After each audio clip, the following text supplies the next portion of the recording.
Hello friends, welcome back to my channel School of Science. मेरा नाम नितिन लूथरा है। मैं पिछले 21 सालों से एजुकेशन इंडस्ट्री के अंदर हूं और मैंने बहुत सारे बच्चों को एजुकेट किया है, पढ़ाया है। मैं 9-10 क्लासेस के लिए साइंस लेता हूं और 11-12 जेईई नीट के बच्चों के लिए केमिस्ट्री लेता हूं। वैसे हम क्लास 10th के चैप्टर को अपलोड कर रहे हैं और आज की हमारी क्लास भी क्लास 10th का केमिस्ट्री का चैप्टर है, क्लासिफिकेशन ऑफ एलिमेंट्स, जिसको हम आगे कंटिन्यू कर रहे हैं।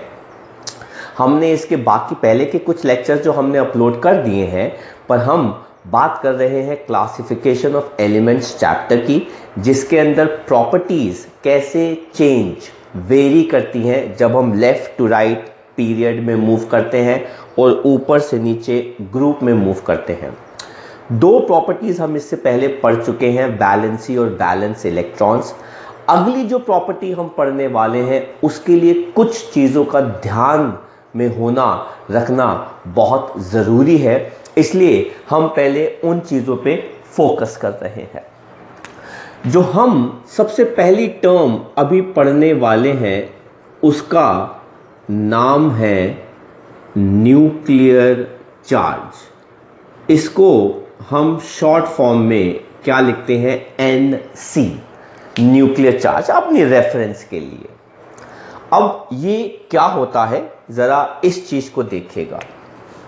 लेट्स सपोज हमारे पास एक एलिमेंट है और ये उस एलिमेंट का क्या है, न्यूक्लियस, और इसके पास शेल्स है।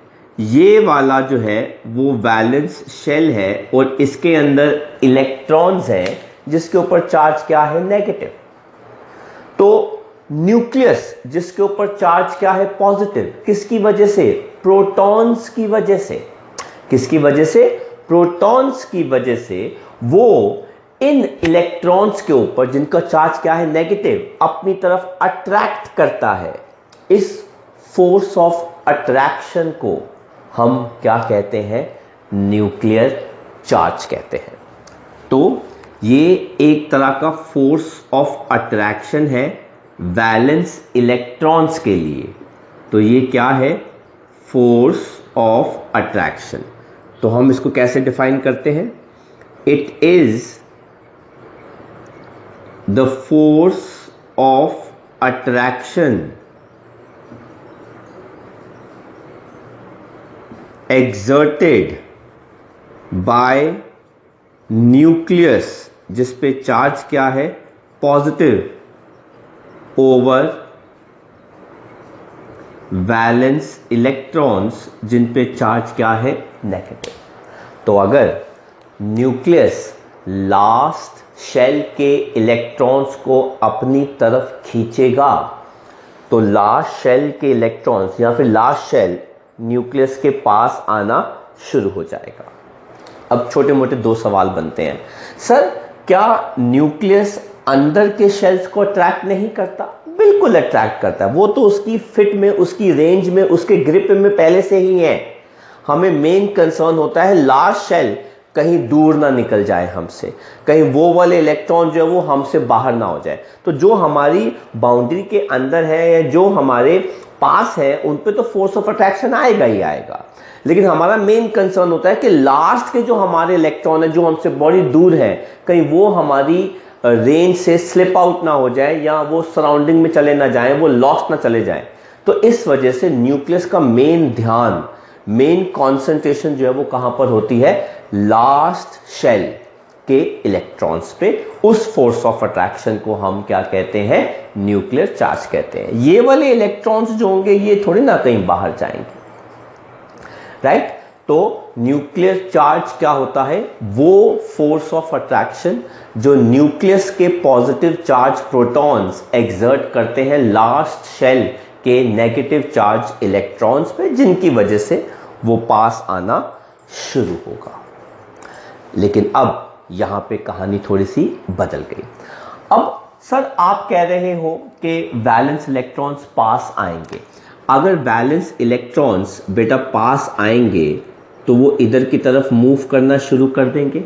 पर उनको बीच में रास्ते में कौन मिलेगा? सेकेंड लार्ज शेल, जिनके पास पहले से ही इलेक्ट्रॉन्स हैं।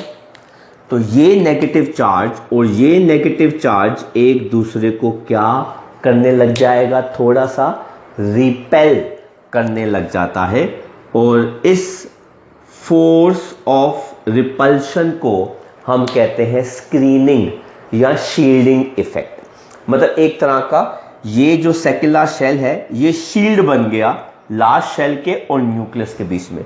मतलब ये जो शील्ड है ये लार्ज शेल के इलेक्ट्रॉन्स को न्यूक्लियस के पास नहीं जाने देता, ये बीच में उसको क्या कर देता है? रोक देता है, थोड़ा सा धक्का लगाता है कि भाई इतना आगे मत आओ, थोड़े से लिमिट में रहो, इतना आप पास आ सकते हो, बिल्कुल आप अंदर नहीं आ सकते। तो लास्ट शेल के इलेक्ट्रॉन्स को कौन रोकता है? सेकेंड लार्ज शेल के इलेक्ट्रॉन्स, जिसको हम क्या कहते हैं? स्क्रीनिंग और शील्डिंग इफेक्ट। तो ये हमारी सेकंड डेफिनेशन हो गई। क्या? स्क्रीनिंग या फिर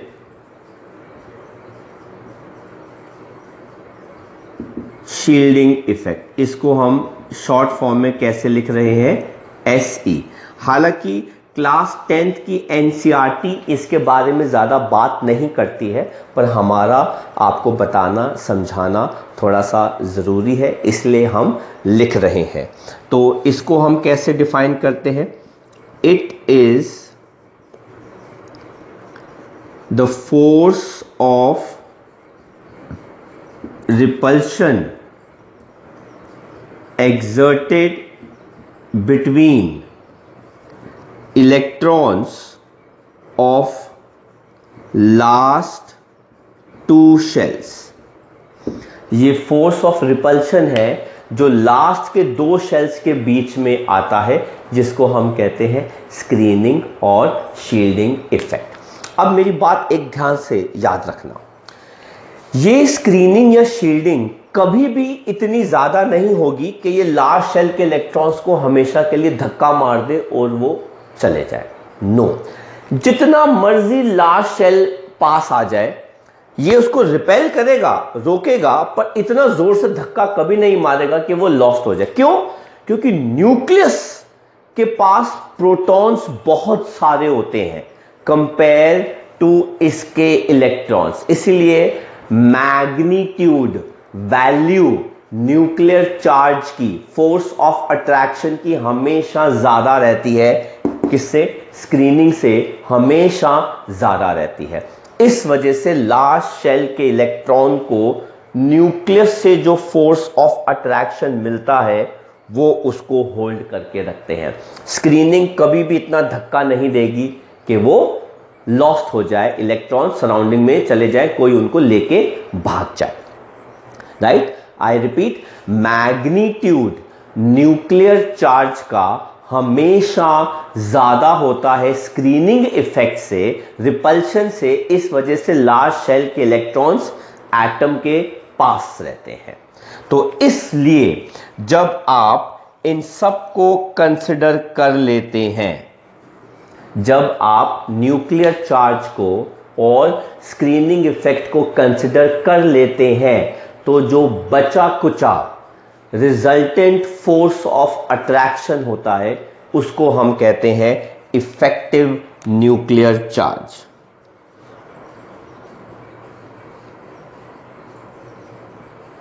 इफेक्टिव न्यूक्लियर चार्ज, इसको हम कैसे लिखते हैं? ENC। अब सिंस आपकी NCERT ने स्क्रीनिंग इफेक्ट की बात नहीं करी तो वो इसकी बात भी नहीं करेंगे, तो मैं फिर भी आपको बता रहा हूं, क्योंकि हमारा तो काम है आपको हर चीज अच्छे से क्या करना? एक्सप्लेन करना। तो इफेक्टिव न्यूक्लियर चार्ज क्या होता है? बचा कुचा फोर्स ऑफ अट्रैक्शन। तो इसको हम कैसे डिफाइन करते हैं? It is the resultant force of attraction, है ना? तो ये क्या होता है? It is the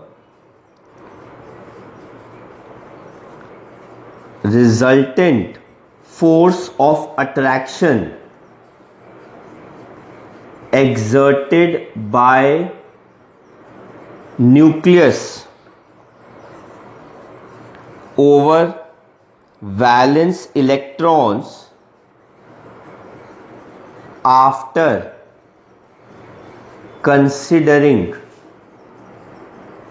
screening effect. मतलब जो बचा कुचा फोर्स ऑफ अट्रैक्शन है जो न्यूक्लियस एक्सर्ट करेगा रिपेलिंग को कंसिडर करने के बाद, उसके मैग्नीट्यूड को हटाने के बाद जो बच गया, उस फोर्स ऑफ अट्रैक्शन को हम क्या कहते हैं? Effective nuclear charge. इसका मतलब यह हो गया कि इफेक्टिव न्यूक्लियर चार्ज जब आता है तो न्यूक्लियर चार्ज में से हम स्क्रीनिंग इफेक्ट क्या कर देते हैं? माइनस कर देते हैं। मतलब इफेक्टिव न्यूक्लियर चार्ज जो वर्ड है, जो रिजल्टेंट फोर्स ऑफ अट्रैक्शन है, उसके अंदर न्यूक्लियर चार्ज और स्क्रीनिंग इफेक्ट दोनों काउंट हो चुके होते हैं। तो इसलिए आपको उन दोनों को अलग से बताने की जरूरत नहीं है। तो इफेक्टिव न्यूक्लियर चार्ज हमारे पास क्या हो गया? Resultant force of attraction.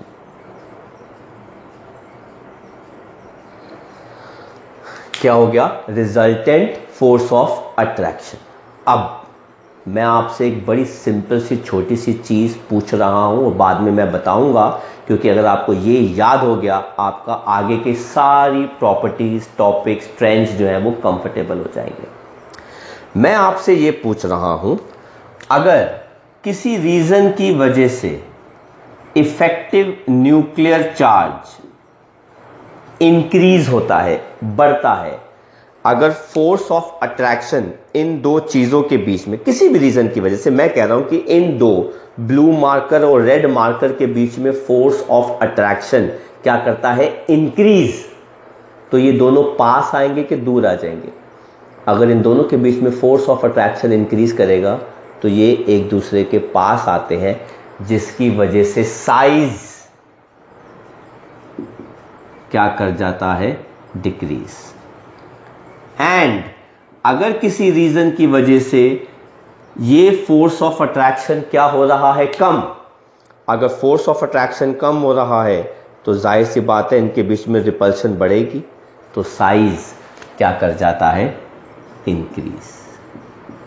आगे की सारी प्रॉपर्टीज जो हैं वो इसी कॉन्सेप्ट से रिलेटेड है। तो आई होप आपको समझ में आ गया न्यूक्लियर चार्ज क्या होता है, स्क्रीनिंग इफेक्ट क्या होता है, इफेक्टिव न्यूक्लियर चार्ज क्या होता है। एक बार अच्छे से इसको गो थ्रू कर लीजिए तो हम आगे की प्रॉपर्टी पढ़ते हैं। तो हम नेक्स्ट प्रॉपर्टी अब करने वाले हैं, उसका नाम है third number, that is atomic radius या साइज ऑफ एटम। तो हमारे पास थर्ड प्रॉपर्टी जो आती है वो है एटॉमिक रेडियस।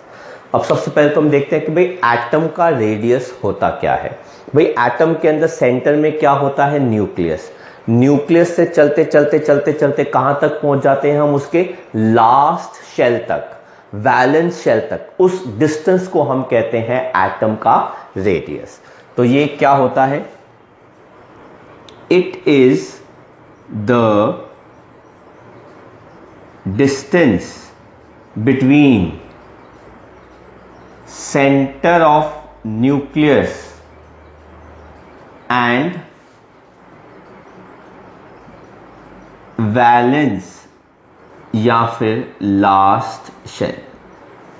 तो अगर ये हमारा एक एटम है, ये उसका न्यूक्लियस हो गया, ये उसका पहला शेल हो गया, ये उसका दूसरा शेल हो गया, ये उसका तीसरा शेल हो गया, तो न्यूक्लियस से लेके सेंटर के, न्यूक्लियस से लेके लास्ट शेल का जो डिस्टेंस होता है उसको हम क्या कहते हैं? एटॉमिक रेडियस, एटम का रेडियस। और अब हमें देखना है कि एटम का रेडियस पीरियड में कैसे चेंज करता है, इंक्रीज या डिक्रीज करता है, और नोबल और मेटल्स के लिए या नॉन मेटल्स के लिए कैसे ग्रुप में बदलता है। तो चलिए बात करते हैं हम इसके अंदर फर्स्ट ट्रेंड की, दैट इज पीरियड। तो आप देख सकते हैं पीरियड में हम कहां से कहां मूव करते हैं, लेफ्ट टू राइट। जब हम पीरियड में लेफ्ट टू राइट मूव कर रहे हैं तो प्रोटॉन्स न्यूक्लियस में इंक्रीज कर रहे हैं। अगर न्यूक्लियस के अंदर प्रोटॉन्स इंक्रीज करेंगे तो न्यूक्लियर चार्ज इंक्रीज करेगा। सिंपल सी बात है, क्योंकि फोर्स ऑफ अट्रैक्शन तो प्रोटॉन्स ही करते हैं एग्जर्ट, ठीक है। और अगर हम देखें तो कॉन्फ़िगरेशन में वैलेंस इलेक्ट्रॉन्स भी इंक्रीज कर रहे हैं। अगर वैलेंस इलेक्ट्रॉन्स इंक्रीज करेंगे तो स्क्रीनिंग, रिपेलिंग, शील्डिंग भी इंक्रीज करेगी। कैसे? इन दोनों के बीच में। अभी इलेक्ट्रॉन्स किसके रिपेल कर रहे हैं, 8 और 1 के बीच में। अब 8 और 2 के बीच में रिपेलिंग किसके बीच में होगी, 8 3, 8 4, 8 5, 8 6, 8 7 एंड सो ऑन। तो left to right nuclear charge भी इंक्रीज कर रहा है क्योंकि प्रोटॉन्स इंक्रीज कर रहे हैं। Left to right force of repulsion भी इंक्रीज कर रहा है। क्यों? क्योंकि वैलेंस इलेक्ट्रॉन्स भी इंक्रीज कर रहे हैं। दोनों इंक्रीज कर रहे हैं, पर मैग्नीट्यूड, जैसा कि मैंने आपको बताया था, मैग्नीट्यूड न्यूक्लियर चार्ज का ज्यादा होता है क्योंकि प्रोटॉन्स ज्यादा हैं। अब देखिए ना, इलेक्ट्रॉन्स कितने हैं, 8 1, 8 2, 8 3, 8 4, 8 5, 8 6, 8 7, 8 8, लेकिन प्रोटॉन्स कितने हैं, 11। मतलब ऑलमोस्ट 30% प्रोटॉन ज्यादा हो गए। प्रोटॉन्स कितने हैं, 12, मतलब 50% ज्यादा हो गए। 10 13 14 15 16, मतलब 100% ज्यादा हो गए। तो जब प्रोटॉन्स का नंबर बढ़ता है, ऑलमोस्ट डबल हो रहा है, तो न्यूक्लियर चार्ज बढ़ेगा, जिसकी वजह से इफेक्टिव न्यूक्लियर चार्ज क्या कर जाता है, इंक्रीज कर जाता है। और अगर इफेक्टिव न्यूक्लियर चार्ज इंक्रीज करेगा तो साइज एटम का क्या हो जाता है, छोटा हो जाता है। तो मैं इसी चीज को यहां पे लिख रहा हूं। ये देखिए बेटा, on moving left to right in a period,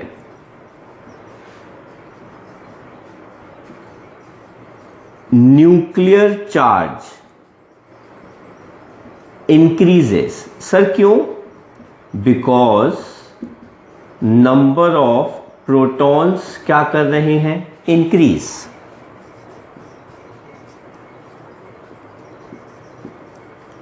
Also valence electrons increases, which increases screening effect, मतलब force of repulsion। Nuclear charge क्या हो गया, force of attraction। hence overall effective nuclear charge increases, due to which atomic radius decreases. Atom का radius जो है वो क्या होना शुरू हो जाता है, डिक्रीज होना शुरू हो जाता है। अब जरा ध्यान से देखिएगा, तो which is the biggest in size in a period,